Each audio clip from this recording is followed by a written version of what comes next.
Assalamualaikum warahmatullahi wabarakatuh. Kali ini di pertemuan kelima kita akan membahas tentang ukuran penyebaran data tunggal ya. Nah, kalau pada pertemuan sebelumnya kita udah membahas tentang ukuran pemusatan data, kali ini kita akan coba membahas kelanjutannya. Oke, untuk ukuran penyebaran itu kenapa kita harus mempelajarinya? Ada beberapa alasan seperti ini.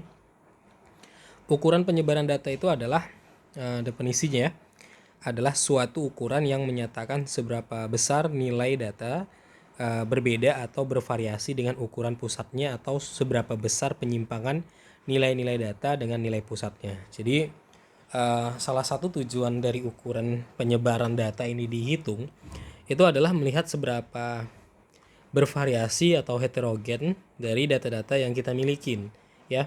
Nah, jadi kita misalkan mengumpulkan atau mengambil sampel. Nah, sampel itu kita hitung ukuran penyebarannya sehingga kita tahu bahwasanya ini datanya ini heterogen atau tidak gitu ya. Nah, jadi kegunaannya itu adalah untuk mencegah terjadi penarikan kesimpulan yang salah gitu ya, sehingga kesimpulan kita yang kita buat itu lebih valid atau lebih sah. Oke, jadi ada empat ukuran penyebaran data yang mau kita bahas. Yang pertama ada range atau jangkauan nama lainnya atau rentangan, kemudian deviasi rata-rata, ada variasi, atau kemudian yang berikutnya ada standar deviasi ya. Jadi ada 4 yang mau kita bahas di sini. Oke, kita masuk yang pertama dulu nih. Nah, ada range atau jangkauan. Nah, ini yang paling simple, yang paling sederhana untuk dispersi ya. Jadi selisih terbesar dan ya nilai terbesar dikurang nilai terkecil atau kita sebut selisihnya itu adalah dispersi ya. Itu adalah range atau jangkauan gitu ya. Jadi nilai terbesar dari data dikurang dengan nilai terkecil dari data itu disebut sebagai range. Jadi ini adalah ukuran dispersi yang paling gampang, yang paling sederhana. Nah, sebagai contoh seperti ini. Kita punya data seperti ini ya. Ini datanya. Data berat badan gitu ya. Nah, maka range-nya itu adalah 19 ya. Kenapa? Karena nilai terbesarnya itu 67, nilai terkecilnya itu adalah 48, jadi 67 kurang 48 itu 19 kilo. Nah, ini disebut sebagai range atau rentang ya, atau jangkauannya. Nah, jadi range ini merupakan salah satu bagian dari dispersi yang paling simple atau yang paling sederhana untuk proses penghitungannya. Nah, kita masuk berikutnya. Nah, misal kita punya data seperti ini, data nilai ujian katakanlah, gitu ya. Ada dua kelompok, kelompok 1 dan kelompok 2. Nah, kelompok 1 seperti ini datanya, ya. Kelompok 2 seperti ini datanya, di mana total dari kelompok 1, totalnya ini kita jumlahin itu adalah 250, kemudian total dari kelompok 2 itu adalah 250 juga, gitu ya. Nah, kita hitung rata-ratanya. Nah, kita kan sudah bahas ya bagaimana menghitung rata-rata di pertemuan sebelumnya. Jadi ini tidak perlu saya jelaskan lagi dari mana datangnya rata-rata ini. Nah, ini kita hitung rata-ratanya dan ternyata rata-ratanya sama, yaitu 50. Gitu ya, sama-sama 50 di sini. Nah, kita hitung range-nya. Nah, ini kita hitung range-nya, yaitu nilai terbesarnya ini 60, nilai terkecilnya 40, 60 kurang 40 20. Nah, itu range-nya ya. Nah, kemudian untuk yang ini nilai terbesarnya adalah 90, terkecilnya adalah 10, 90 kurang 10, 50, 80 gitu ya. Nah, jadi untuk kelompok 1 nilai range-nya itu 20, kelompok 2 range-nya itu 80. Nah, jadi apa yang bisa kita tarik kesimpulan dari perhitungan range ini? Kesimpulannya adalah kelompok 1 punya kepandaian merata atau homogen atau sama ya. Nah, sementara kelompok 2 lebih bervariasi atau heterogen. Nah, jadi kalau misalkan kita tidak mengetahui datanya ini ya, andaikan kita tidak disajikan datanya ini ya, tidak disajikan, kita hanya disajikan rata-rata ya, dikasih tahu hanya rata-rata. Oh, misal rata-rata kelompok 1 sekian nih, rata-rata kelompok 2 sekian. Nah, kalau rata-ratanya sama kan kita pasti bingung ya, apakah kepandaian dari kelompok 1 dan kelompok 2 itu sama atau tidak gitu ya. Kalau dari rata-ratanya saja pasti kita katakan sama ya, karena rata-ratanya kebetulan sini sama. Nah, jadi kalau kita hitung range-nya ini bisa memberikan informasi tambahan kepada kita bahwasanya apakah nilainya yang kita dapat dari rata-rata tadi apakah lebih bervariasi atau tidak gitu. Jadi dengan menghitung range kita bisa mengetahui data yang kita lihat atau yang kita dapatkan itu bervariasi atau tidak gitu ya. Nah, jadi kepandaian kelompok 2 ini bervariasi atau heterogen. Kenapa? Karena nilai range-nya lebih besar daripada nilai range yang di sini, gitu ya. Jadi ini dikatakan lebih bervariasi karena nilai range di sini lebih besar daripada di sini. Nah, kalau kita lihat dari segi data ya lebih variatif ya. Di sini ada 10, 25, 50, 75, 90. Nah, kalau di sini kan hanya nilai 40, 50 dan 60. Nah, di sini ada beberapa nilai data yang berbeda gitu ya. Kalau ini kan lebih, ini ada 4 cuman, ada 5, ada 6 gitu ya.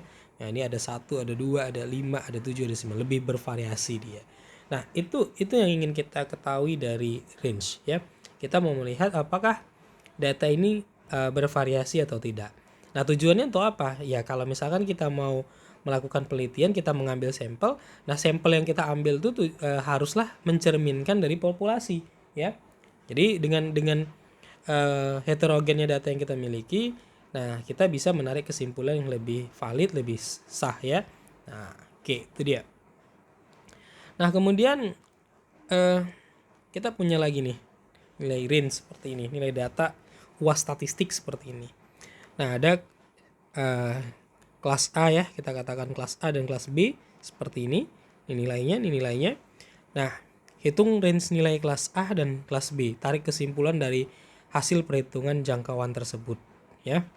Nah, kelas A nilai tertingginya 80, terendahnya 20 jadi 60, kelas B 80 dan 25 nilai terendahnya jadi 55. Apakah nilai kelas A lebih bervariasi daripada kelas B? Maka jawabannya tidak. Nah, kenapa? Karena di sini tidak terjadi range yang begitu jauh. Ya 55 ke 60 itu kan tidak begitu jauh gitu ya, tidak terlalu jauh jarak antara 60 ke 55. Jadi kita tidak bisa katakan bahwasanya kelas A itu lebih bervariasi daripada kelas B ya. Nah, kecuali tadi nilai B-nya ini, nilai kelas B-nya ini misalkan 20 gitu ya. Nah, ada lebih besar nilainya gitu ya. Jaraknya lebih besar, maka kita bisa katakan kelas A lebih bervariasi sampelnya daripada kelas B gitu ya. Nah, oke. Itu dia untuk jangkauan. Nah, kita bisa tarik kesimpulan dari jangkauan. Nah, jadi jangkauan itu hanya memperhitungkan dua nilai, yaitu nilai maksimum dan minimum, dan tidak didasarkan pada seluruh nilai. Oke ya, tadi seperti yang kita hitung ya kan, nilai terbesar dikurang dengan nilai terkecil, sehingga sangat tidak stabil atau tidak dapat diandalkan sebagai indikator dari ukuran penyebaran. Nah, jadi sebenarnya jangkauan ini punya kekurangan juga. Artinya apa? Kalau nilainya loncatan nilainya terlalu besar atau fluktuatif ya, maka sulit kita nanti menentukan apakah, memastikan lebih tepatnya apakah dia heterogen atau homogen datanya, karena dia sangat dipengaruhi oleh nilai ekstrimnya atau nilai terbesar dan nilai terkecilnya. Nah, tapi dia punya keunggulan juga. Kebaikan dari range diantaranya range sangat mudah dan cepat dihitung serta mudah dimengerti ya, karena hanya tinggal mengurangkan nilai besar dengan nilai kecilnya aja. Sedangkan kelemahan range diantaranya perhitungan range tidak didasarkan pada seluruh nilai, tetapi hanya pada dua nilai data saja, yaitu nilai ekstrimnya saja. Jadi kalau hanya melihat range saja, kita tidak bisa atau kurang akurat lah kita mengatakan data itu heterogen atau homogen. Walaupun tadi pada contohnya sepintas kita bisa langsung mengatakan oh ini heterogen, ini homogen. Tapi kalau misalkan datanya itu punya nilai ekstrim yang cukup signifikan, maka nanti kita agak sulit menentukan apakah nilai-nilainya tersebut heterogen atau homogen ya untuk sampel yang kita ambil. Jadi masih punya kekurangan ya tentunya untuk range ini sebagai indikator untuk mengatakan suatu data atau suatu sampel itu heterogen atau homogen ya. Nah, sekarang kita lanjut. Yang berikutnya adalah deviasi rata-rata atau simpangan rata-rata atau mean deviasi juga disebut di sini. Nah, kita punya rumus di sini simpangan rata-ratanya seperti ini ya. SR ya, sering disingkat SR, kadang sering disingkat min deviasi gitu ya. Nah, ini dia rumusnya. Nah, di mana N adalah banyak ya, sorry ini bukan, ini banyak ya. Nah, N itu adalah banyak data ya, tanda tanda garis kiri kanan ini menyatakan mutlak gitu ya. Nilai mutlak misal -1 jadi 1. Jadi dia selalu dipositifkan. Nah, XI adalah nilai data ke I, dan X bar atau X rata-rata ini adalah rata-ratanya, dan rata-rata itu diperoleh dari rumus ini ya. Nah, ini kan sudah kita bahas di materi sebelumnya. Oke ya. Ini adalah simpangan rata-rata. Oke.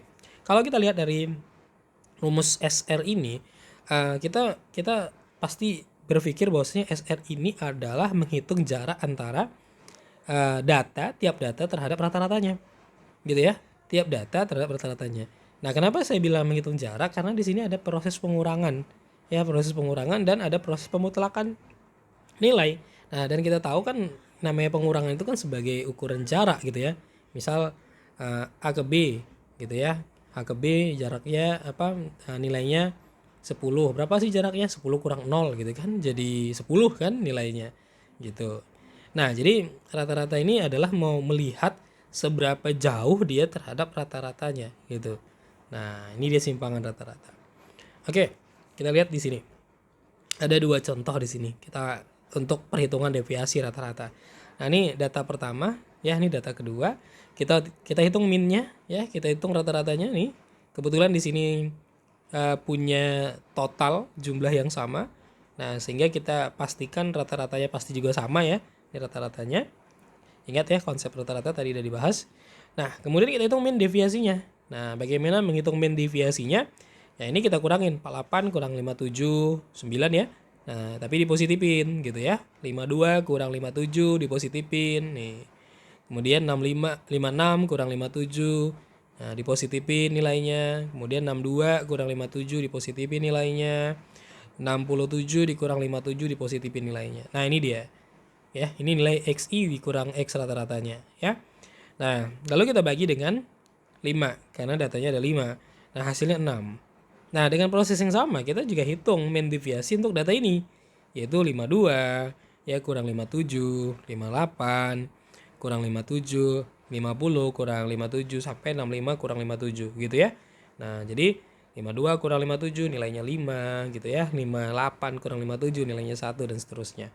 Nah, kita hitung min deviasinya bagi 5 dapatnya 4,8 kg. Oke. Nah, pertanyaannya manakah yang lebih heterogen? Ya, maka jawabannya yang lebih heterogen adalah yang 6 kg ketimbang ini. Ya, ini lebih heterogen dia. Kenapa? Karena nilainya lebih besar daripada nilai yang ini gitu. Jadi semakin besar deviasi rata-ratanya, bisa kita katakan bahwasanya nilai tersebut adalah heterogen gitu. Nah, jadi tujuan kita nih menghitung di sini adalah sekali lagi kita mau melihat apakah data yang kita kumpulkan tersebut heterogen atau tidak gitu ya. Karena sangat penting sekali kita memperhatikan keheterogenan dari data. Kenapa? Karena ya sampel itu harus bisa mencerminkan atau representatif dari populasinya ya, sehingga nanti penarikan kesimpulannya itu tidak keliru atau bias gitu ya. Nah, oke. Itu dia. Kemudian yang berikutnya adalah variasi dan standar deviasi. Nah, di sini ada dua yang mau kita bahas. Variasinya kalau sampelnya lebih kecil dari 30, ya kita bisa gunakan rumus variasinya seperti ini. Ini untuk populasi. Nah, ini untuk sampel gitu ya. Kalau lebih kecil dia. Nah, kemudian untuk standar deviasinya kalau dia lebih kecil, kita gunakan rumus seperti ini ya. Ini rumusnya. Nah, sebenarnya ini di bangku SMA juga udah pernah dibahas nih materi ini. Nah, oke. Kemudian untuk variasi atau yang lebih besar dari 30 ya, misalkan 40, 50 sampelnya kita gunakan ini. Standar deviasinya juga kita gunakan ini ya. Nah, oke, sekarang kita coba masuk aja ke contoh soalnya. Nah, kita punya data nih. Datanya ada 2, 4, 5, ada 5 ya. Berarti data kecil nih ya. Ini datanya kecil karena kurang dari 30 gitu. Nah, kita mau hitung variasi dan standar deviasinya. Bagaimana kita menentukannya? Langkah pertama kita hitung dulu adalah rata-ratanya dulu ya. Kita hitung rata-rata dulu nih. Nah, kebetulan ini kan contoh yang sama ya dengan yang sebelumnya tadi. Di sini minnya udah ada 57. Jadi hitung rata-rata itu ya sama kayak yang tadi, yaitu seperti ini ya. 48 ya ditambah 52 sampai nanti dia ditambah 67 dibagi 5. Nanti hasilnya adalah 57 gitu ya, itu minnya atau rata-ratanya. Nah kemudian kita coba hitung XI kurang X rata-ratanya ya. Kita kurangkan nih. Jadi 48 kurang 57 jadi 9, 52 kurang 57 jadi 5 dan seterusnya gitu ya. Nah, untuk yang ini kita kuadratkan. Jadi 9 kuadrat 81, 5 kuadrat 25, 1 kuadrat ya 1 gitu ya, 5 kuadrat ya 25, 10 kuadrat ya 100. Nah, ini rumus ya, rumus yang mau kita pakai. Oke. Jadi variansnya itu adalah S kuadrat ya rumusnya. Nah, jadi ini dia tadi kan. Jadi 81 tambah 25 tambah 1 tambah 25 tambah 100 bagi 5 kurang 1 ya, jadi 4. Nah, hasilnya 58 gitu ya, variansnya 58. Nah, untuk standar deviasi apa? Standar deviasi itu adalah akar dari varians. Jadi ini diakarin. Ya, ini diakarin dapat standar deviasi 7,6. Nah, apakah data ini bervariasi atau tidak? Maka kalau kita perhatikan di sini ya ini datanya cukup bervariasi ya. Nah, tapi kalau misalnya kita membandingkan dari dua data ya kita harus lihat dulu ya mana yang data yang paling besar variansnya, range-nya. Nah, itu kita bisa lihat mana yang lebih bervariasi antara kedua data tersebut. Oke. Saya rasa itu aja materi kita kali ini untuk membahas tentang ukuran penyebaran data ya. Semoga dapat dipahami penjelasannya yang tidak begitu panjang ya. Nah, jangan lupa kerjakan tugas yang akan saya berikan di deskripsi. Silakan kerjakan tugasnya dan kirimkan sesuai dengan waktu yang sudah ditentukan. Oke, terima kasih. Assalamualaikum warahmatullahi wabarakatuh.